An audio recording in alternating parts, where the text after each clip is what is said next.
All Hit Radio.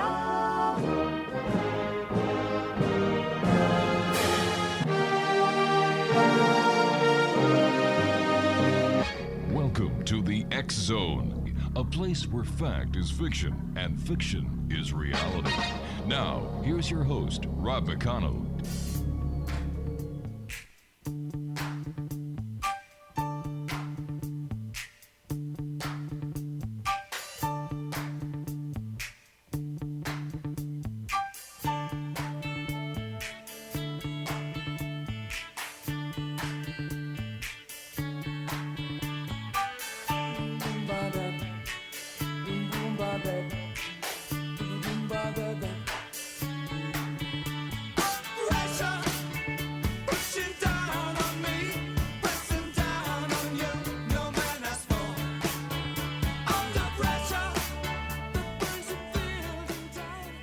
And welcome to the X Zone, everyone. I am Rob McConnell. We're coming to you from our broadcast center and studios in Niagara, Ontario, Canada. If you'd like to send me an email, xzone at xzoneradiotv.com on all social media sites, X Zone Radio TV. And for the broadcast schedule of the X Zone Broadcast Network and the many shows that we have for you 24/7, 365, with our compliments, visit www.xzbn.net. And of course, you can always watch the X Zone TV channel exclusive to Simul TV at simultv.com. Yep, we're still here in the COVID crisis. Pandemic's going crazy. The U.S. Postal Department's going crazy. It seems that there's something in the water south of the border, and, somebody said to me today, Rob, what about we build a wall and we get President Trump to pay for it? And I said, I don't think that's going to work. I really don't. As it is now, the access restrictions to the United States, as well as those from the United States coming into Canada, has been extended for another 2 months. And according to insiders in Washington, it's going to be another 6 to 8 months. So that's something to look forward to, right, gang?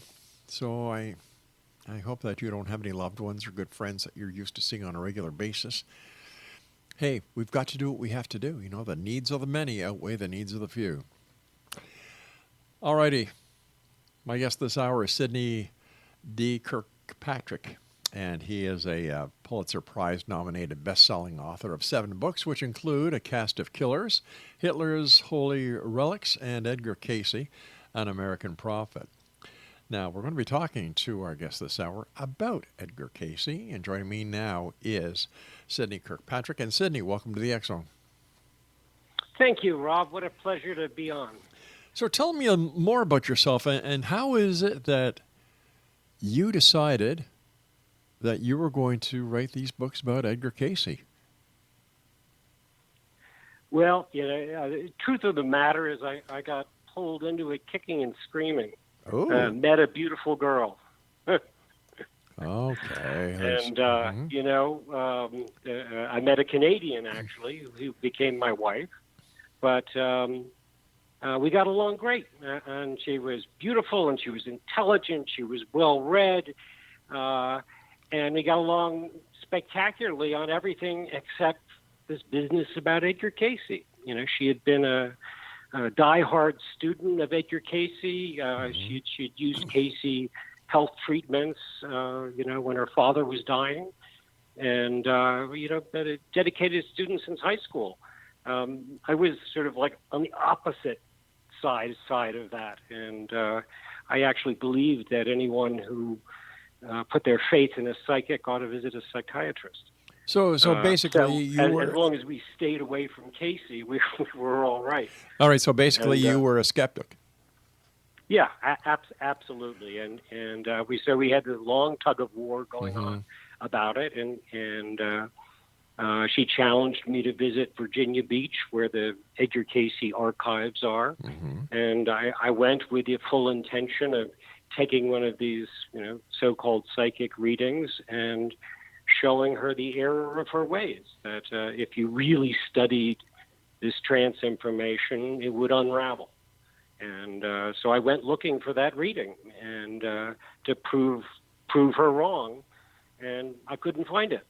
And it created something of a a serious challenge for me because I just couldn't believe it. And then I just, that was sort of the start of the rabbit hole, which I fell down to. And that was, it was over 2 decades ago. And in that time, just can't get enough of Edgar Cayce. You just study it. And my wife and I work together on our Cayce projects. Now tell me, did the reading that you received at the in Virginia Beach, was it done by Edgar Cayce himself? Well, the Cayce archive, Cayce was born in the late 1800s, died in 1945. Okay. Conducted some, probably 16 or 20,000 readings in the course of his career, of which we have maybe 14,000 documented. We have the actual language. One of the, Cayce is considered, arguably the greatest psychic of modern times, but you can't argue that he wasn't the best documented. Well, let me ask you this. You told me and the audience that you were taken, that you were taken by storm, so to speak, when you had your reading at the ARE.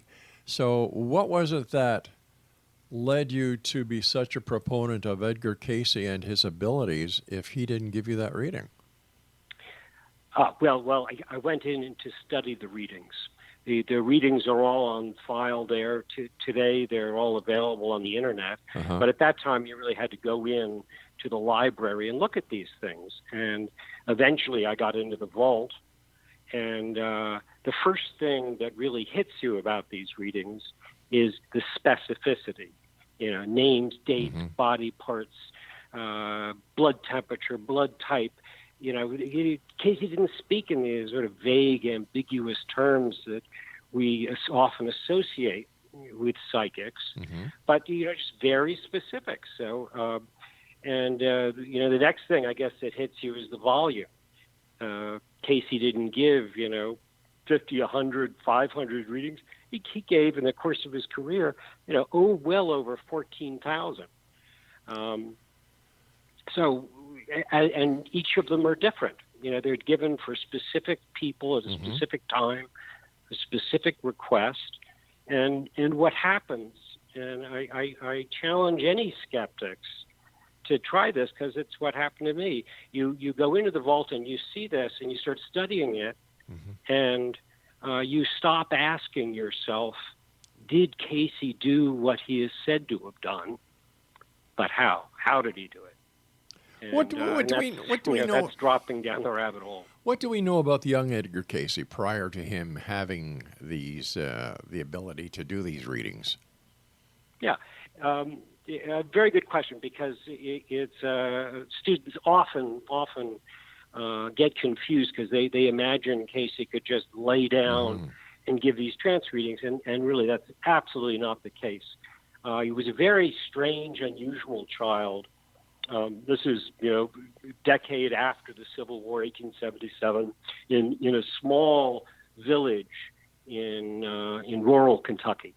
And right from the earliest age, he had these imaginary playmates. So at least, the family called them imaginary, but because they couldn't see them, but he was always talking with them, conversing with them. And then his grandfather, whom he was extremely close to, died really tragically.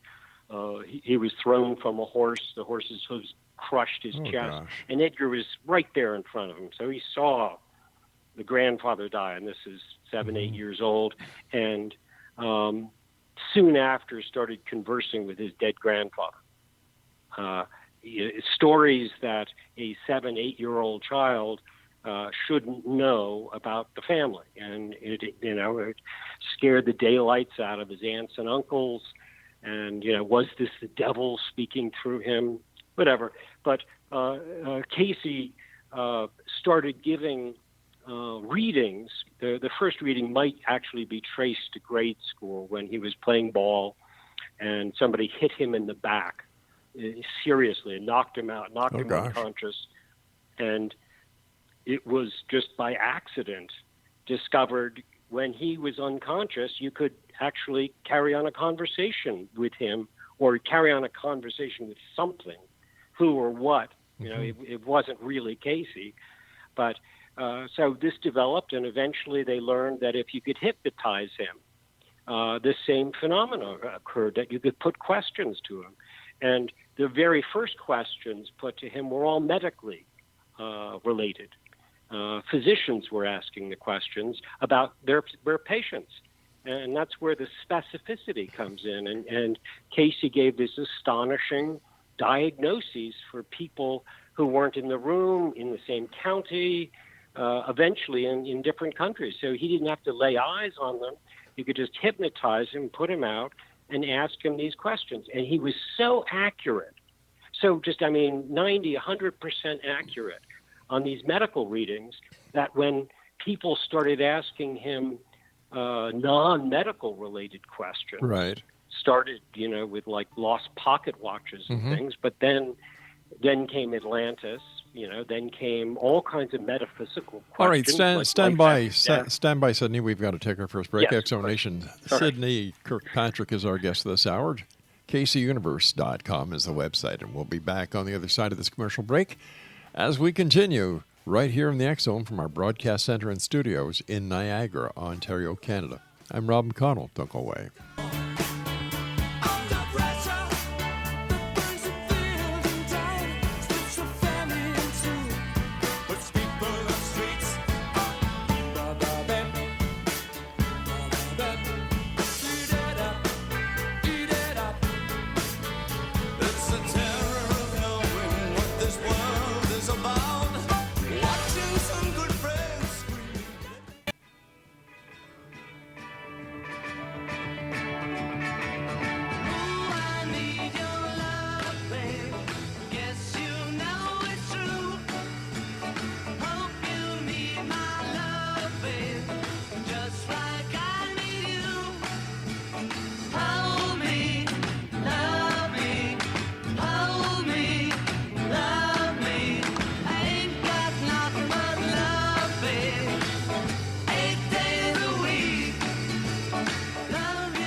Welcome back, everyone. The topic of the hour is Edgar Cayce. Our guest this hour is Sidney Kirkpatrick, and his website is Cayce-Universe.com. You mentioned briefly his what type of readings he would give, and you mentioned Atlantis. Didn't he get that one all wrong? I don't think so. But Atlantis I think, never. he started that whole ball rolling in the 60s and 70s. But the Atlantis never was found where he said it was, or it never, wasn't it supposed to arise from the floor of the Atlantic? Yeah, and outside of Bimini. Yeah. And actually, I've been, with a boatload of researchers. We went following Cayce's footsteps. It's one of the, fun projects, among others we've done. We've also looked for pirate treasure, Cayce talked about. But, certainly Atlantis is a big question mark.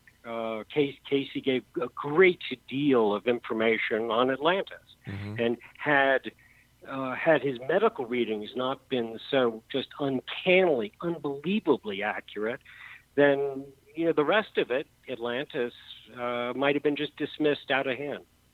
But it wasn't. In the medical readings just still stand up today. Cayce was saying so many astonishing things that were dismissed, like psoriasis, for example, which today are considered generally considered a skin condition.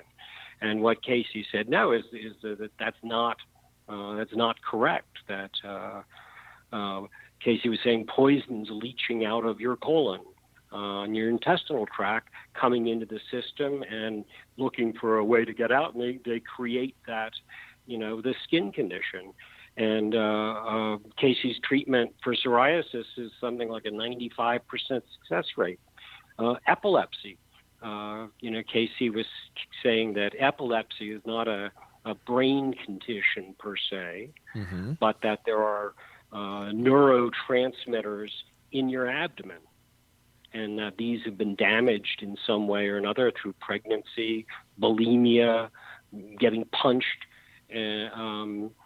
myriad of ways that they can get damaged, but that those are sending misfiring in your abdomen, and they misfire, it sends it up to your brain, which interprets it as a kind of like white noise, Right. and you get an epileptic fit.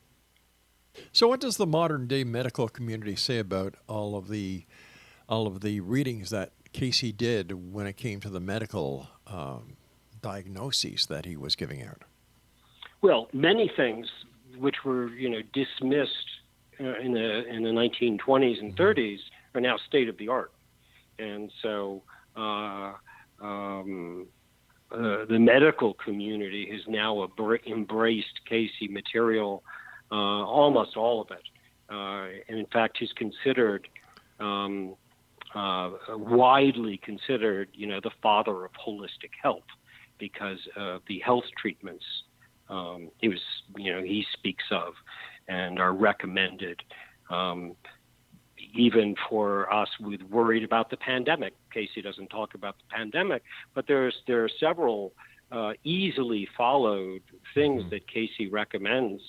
And I'm not going to say they protect you, but they certainly boost your immune system in such a way that it certainly helps protection. As simple as a squeeze of lemon in warm water every morning when you get out of bed.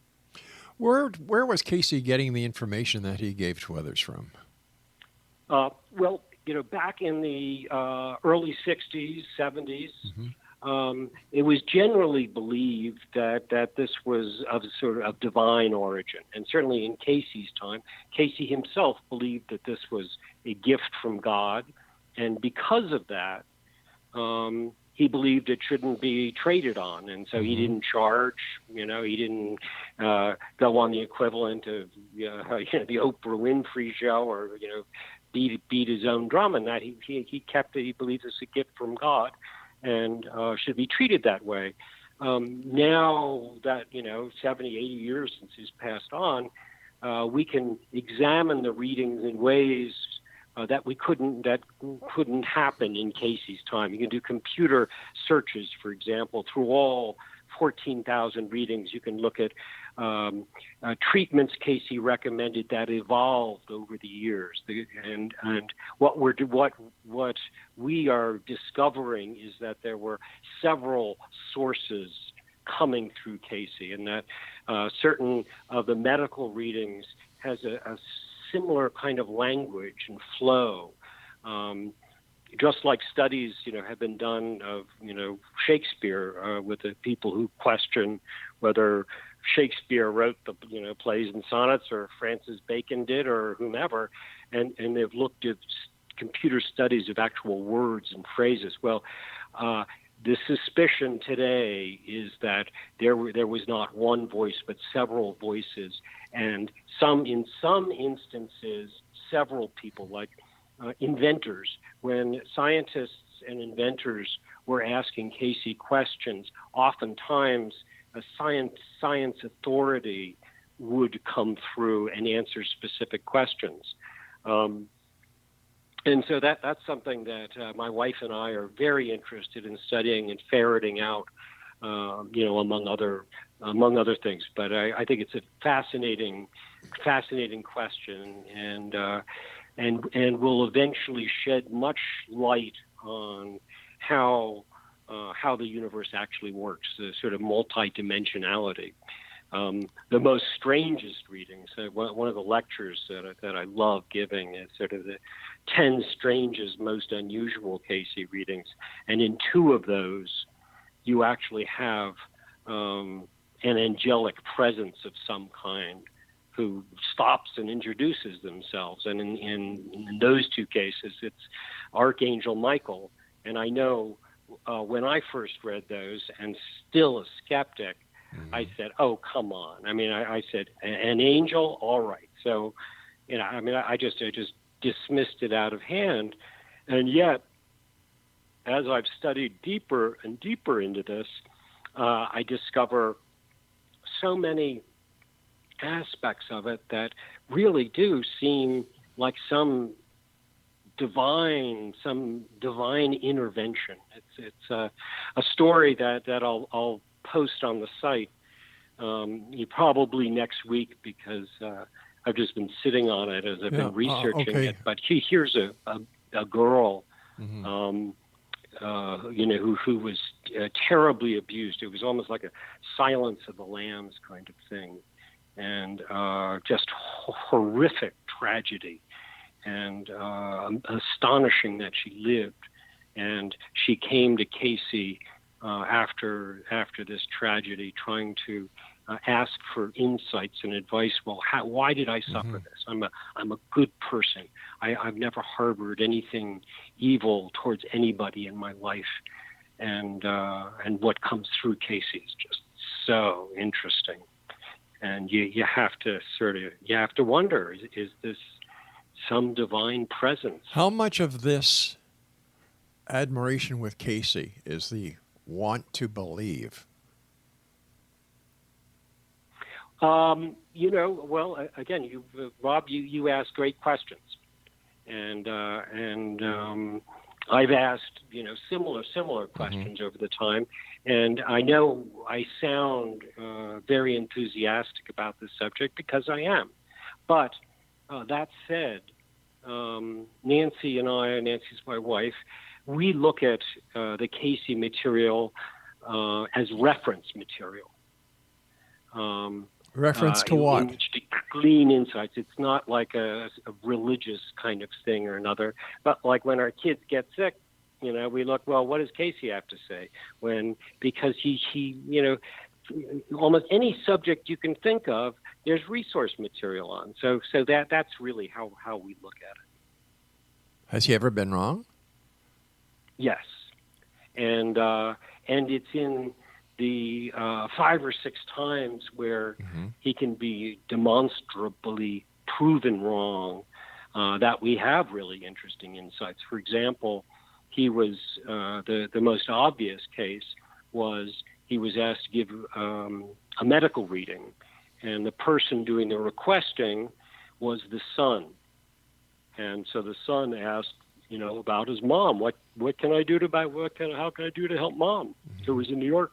Cayce was in Virginia Beach, and Cayce gives medical advice, but at the exact time the advice is being given, she's dead.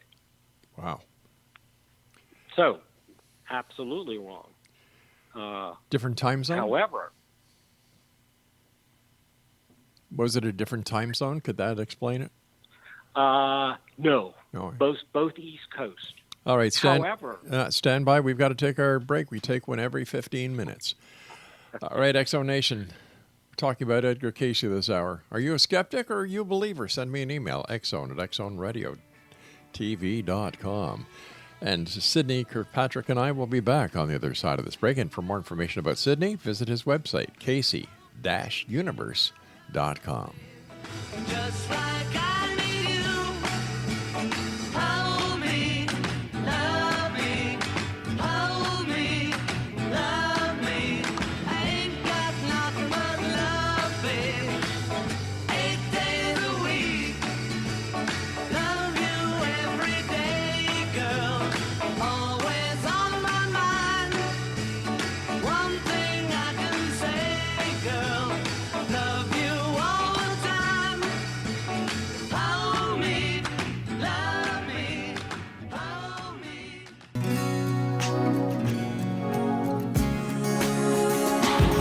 A new day, a new day. I was waiting for so long for a miracle to come.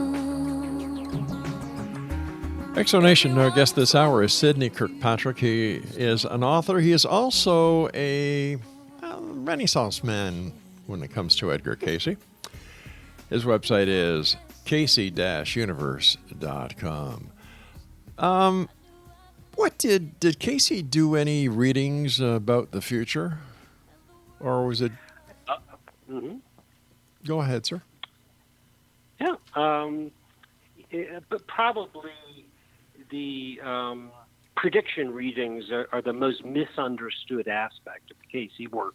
You know, you walk into a supermarket, the tabloids are always talking about, you know, Cayce predicts California is going to drop off into the ocean. Maybe it should, I don't know, but, you know, that there'll be earthquakes, cataclysms. And Cayce does, you know, in maybe 1% or less of the readings, does make predictions. But what's left out, what's not said, is the conditional phrases before making such pronouncements. Given the current situation, this will occur. And the larger, most important message in the Cayce readings is that you make your own future, both individually and then as a community and then as a nation, by what you hold in your head and in your heart. Right. And so that if you want to change the world, you change it within yourself first. And the future is not set. That said, there comes a point of no return. And so, yes, Cayce did make a number of very scary pronouncements about what we might be able to expect. And gosh, I hope it's not true, because as we're talking, I'm in California, and California is one of those places that's going to disappear. But in Ontario, in Niagara, where you are, I think you're pretty safe. Only as long as they keep the borders closed. You know, this is the first year I haven't been able to get back up to Canada, you know, to visit the cottage, because I'm a U.S. citizen and my wife's Canadian. Right. So I certainly don't blame you if you want to build a wall. We were considering it, but then we kind of figured President Trump wouldn't pay for it, so it was, forget it. What about extraterrestrials, UFOs? Did Cayce... Good. Well, I'm so glad you're asking these questions, because I don't get asked these questions.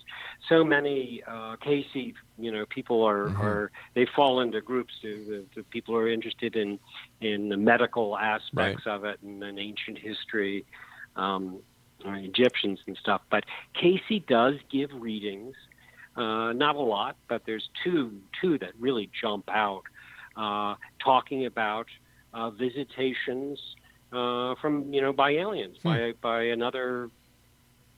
something, have visited Earth, and speaks specifically of where. Cayce also was asked just outright, you know, is there life on other planets? And Cayce says, absolutely yes, but you will not recognize them. You will not recognize this life, you know, by your current standards. In other words, they exist, but you may not realize, or you may not have the technology, you may not have the imagination to see them as they are. Interesting stuff. You know, one of the most moving readings that I like came right at the very end of his life. And he was an older man, and he was looking back on a difficult childhood where he'd been called a freak, and he was sort of revisiting subjects that had been very sensitive to him as a child, but now, right at the end of his life, he was looking back into it. And he asked, well, I had these playmates, and everyone said they were imaginary. I made them up. Like, who were they? What are they? And the source came back and said, well, you've known these souls your whole life, and you've known them in past lives. And they appeared to you, these souls, as children, because that's the only way you could see them and understand that they were friendly and that they were there to keep you company, because you were going to have a terrible, difficult childhood and you needed friends. And so these were souls hovering around you as a child. And they eventually incarnated into flesh and blood and became your friends and supporters. So that's really interesting. And it was a medical reading too of a young woman who just suffered a horrible tragedy, and Cayce describes her soul hanging by a thread attached to her. And so it's not actually in her body, but outside the body. And he's giving all of these recommendations on how to heal that temple that's the body so that the soul can return. Because if you don't do it right away, it's leaving. And then, anyway. What were Cayce's religious affiliations?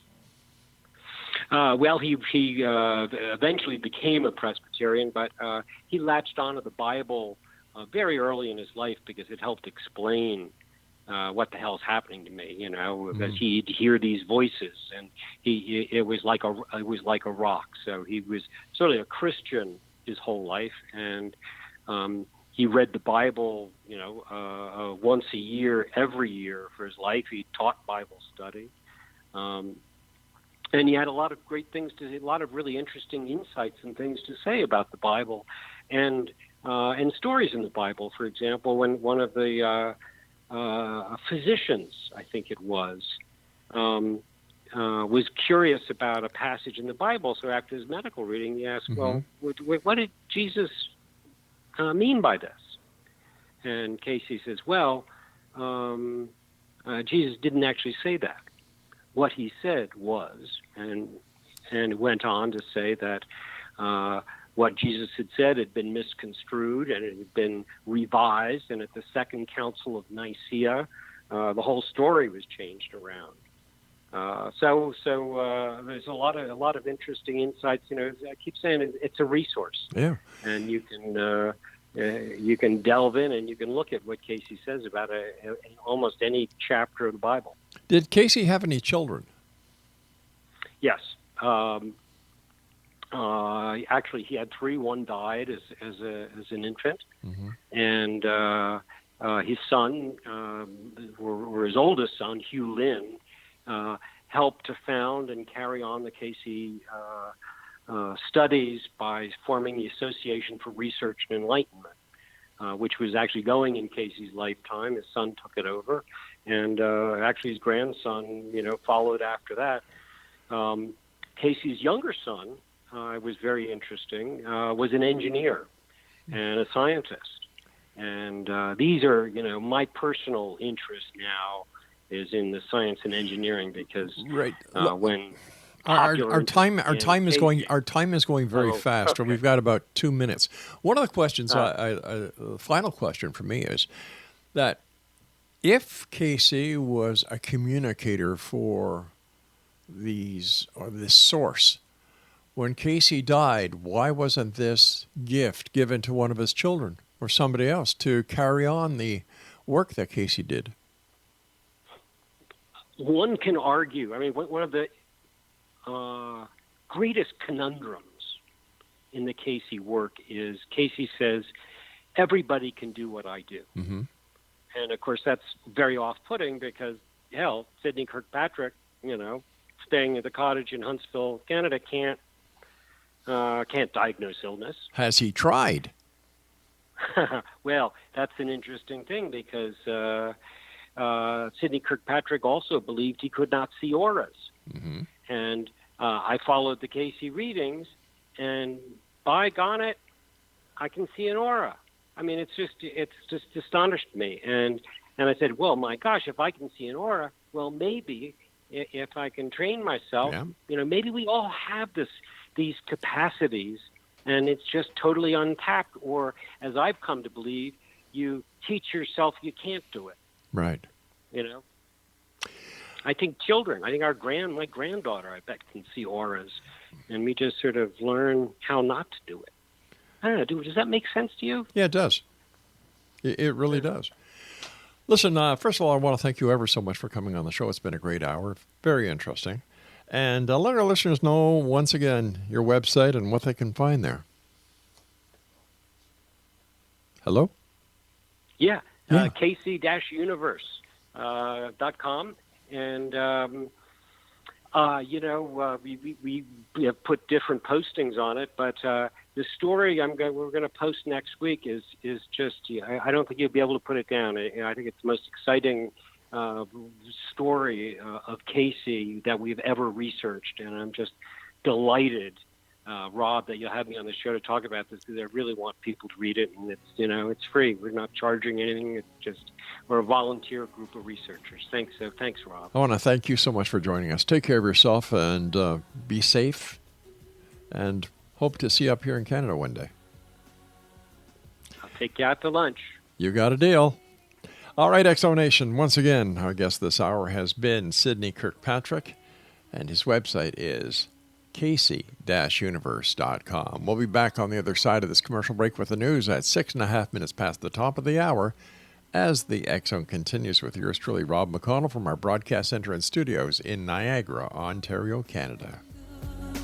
Times I knew I'd make it through, and the world thought I had it all, but I was waiting for you. Hush now.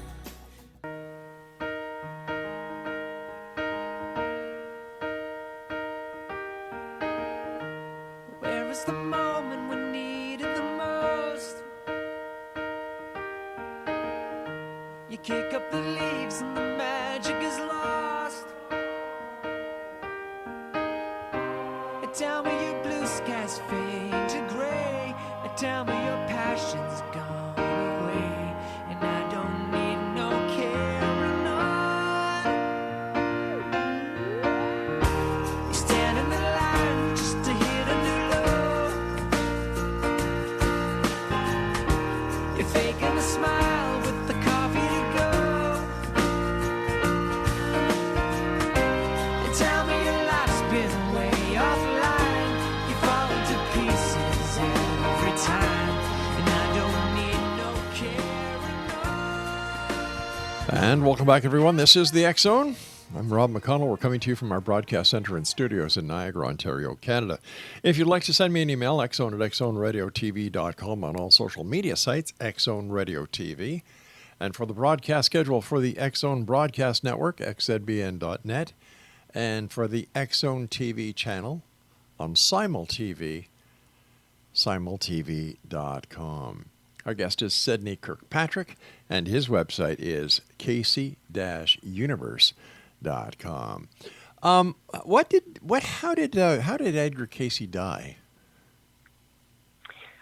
Many people believe that it was a sort of brain drain. The who or what coming through Cayce said never to do more than 2 or 3 readings a day. Uh-huh. And during World War II, the requests were coming in mail sacks. I mean, just piles of telegrams requesting readings. Most of them, many of them, for people whose loved ones were overseas. And Cayce couldn't begin to accommodate the demand, and so he started giving 10, 20, sometimes 30 readings a day, and it just literally drained him. And he had a stroke and passed. But why wouldn't he follow his own, his own precautionary diagnosis? Well, Cayce's a human like the rest of us. He was told to stop eating, large amounts of pork. He didn't stop. He didn't necessarily follow his own advice. But you've got to think about it, though, that the source, which is what we call it, because there's no other real word. But who or what coming through Cayce was not Cayce. Certainly, reincarnation, which was a big part of the Cayce readings, or a portion of it, figures into the story. And Edgar himself had really interesting past life incarnations, which all figure into it. But it's a mosaic, and it's fun to try to put the pieces together. And a lot of important people try to do that. Nikola Tesla had readings. Thomas Edison had readings. Marilyn Monroe was using Cayce beauty products. Elvis Presley was one of the most interesting students of the Cayce readings. He didn't get a reading. He was like 9 years old when Cayce died, but he was surrounded by people who had readings and who studied Cayce. And so Elvis, was very interested in Cayce. And actually, on the night Elvis died, he was reading a book about Edgar Cayce. Many important. You're John Lennon. We were just hearing John Lennon was a big student of Edgar Cayce. So he's had a huge impact. One of the most remarkable things that Nancy and I, in our research, have done, I'd say like the first decade of research was really just on Edgar Cayce himself. And in the last decade or two, we've been studying the people who had the readings, because we've discovered that the more genuine the question put to Cayce, if this wasn't just like a fishing expedition, if someone really needed help, genuinely wanted help and said, Mr. Cayce, I've got breast cancer, or my wife's got breast cancer, what can I do? The more genuine the question, the more genuine the need, the more and higher quality, I guess you could say it, information came out. So we've been very interested in who received the readings. So are you saying that Edgar Cayce cured cancer?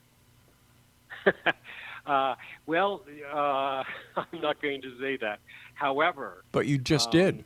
Cayce cancer treatments are really interesting, and ought to be explored and should be explored, and by and large aren't.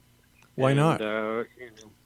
Well, you've got to deal with the American Medical Association. You've got to deal with hospitals. You've got to deal with chemotherapy.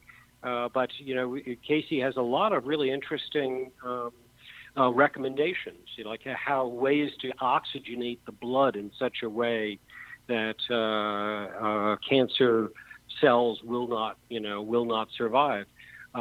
It's very interesting. Cayce told one woman, actually told a husband, to raise a certain type of rabbit and build a rabbit hutch outside, start raising these rabbits, because you're going to need a lot of these pelts. And that, I don't remember if it was once a day or twice a day, the farmer was, or the rabbit keeper was supposed to peel the skin off the rabbit, get the pelt, and to apply the fatty tissue against his wife's breasts. So what did the farmer? So what did the farmer do with the rest of the rabbit? Rabbit stew. I don't know. But there's so many cases of treatments which were just dismissed out of hand in Cayce's day that are now state of the art medicine. But if that is the case, if that truly is the case, then why isn't his work on cancer taken seriously if everything else is? Well, okay. Let's talk about epilepsy, for example. No, I want to talk about cancer. Well, I don't. I want to talk about epilepsy only because there is a recent study, and it shows why epilepsy was not studied in Cayce's day. Cayce said, because of those neurotransmitters, he said particularly sensitive people could put their hands on someone's abdomen and actually feel cold spots, and that these were the damaged neurotransmitters. And so in the let's say, I don't mean it a pejorative, but in the New Age community, there are sensitive people who do this and who can find this. So the epilepsy was treated that way. Well, now, after, the CIA and they've developed very sophisticated sensing devices now, which you can point at somebody. And a study was done in Florida, just 2.5 years ago, official study, major medical journal, and Right. they've studied 50 patients with epilepsy, 50 without, and the ones with epilepsy now show these cold spots. So it is coming around, but like in cancer, it's an uphill battle fighting an entrenched industrial, medical thing. I won't say to suppress, but that's what happens. And Cayce's treatments, they're not something. They're public domain. It's out there. You don't need to spend fortunes. It's not something a corporation can copyright per se. I don't know. Am I making sense, Rob? Yeah, kind of, sort of, but you can copyright it because if somebody writes a book, they can copyright that book, right? Yeah, well, it's yes, but the Cayce believed this. He believed that this was a gift from God, and it ought to be given to everybody, and he gave it to everybody. And you can go online and you can get these readings. And as I keep saying, it's a reference. And so and for me, it's changed my life because I went from a skeptic to you have to start wondering where all this stuff's coming from. If your wife would not have been such a Cayce fan, would you have still gone into it full-heartedly? No, I probably would have won a Pulitzer Prize. When I told my agent, when my mother was a writer and a big champion of my writing and was very careful about missteps in my career. It's like, oh, you can't do this, you should do that. Right. It's always, just typical mother. When I announced I was writing a book about Cayce, I just thought that the roof blew off the house. And in fact, it was the first book that I wrote that my mother had never read. She was that adamant against it, and so it was like an uphill battle. And even after I wrote it, I think the first 11 pages of the first Cayce biography I wrote are the best 11 pages. All right, it's that time where I have to take my break. I've got to take my break. Please stand by. This is the final break. Okay. And X Zone Nation will be back on the other side as we wrap up this hour here in the X Zone with our guest this hour, SIDNEY KIRKPATRICK. We're talking about Edgar Cayce.